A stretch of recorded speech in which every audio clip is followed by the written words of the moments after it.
कस्तो गर्मी हो त चाट्टा लाग्छ यार इटरीमा के भयो रिङटा लाग्नु जस्तो भइरहेछ इटरीमा चाट्टा घाम लाग्छ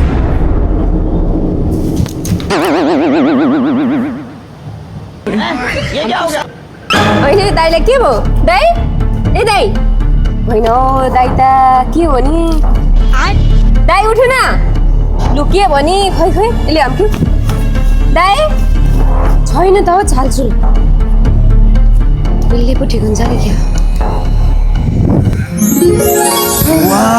दाइ के भयो तपाईँलाई कस्तो अचानक चिज आएछ यो चारवटा घाम देख्ने ठाउँमा यार के हो बहिनी यो त टेक्सनबाट ल्याएको फेन हो नि मिनी फेन कहाँ पाउँछ यस्तो फेन हाम्रो टेक्सन मोबाइलमा पाउँछ जाउँ त म किन्छु हिँड्न तल आउनु आउनु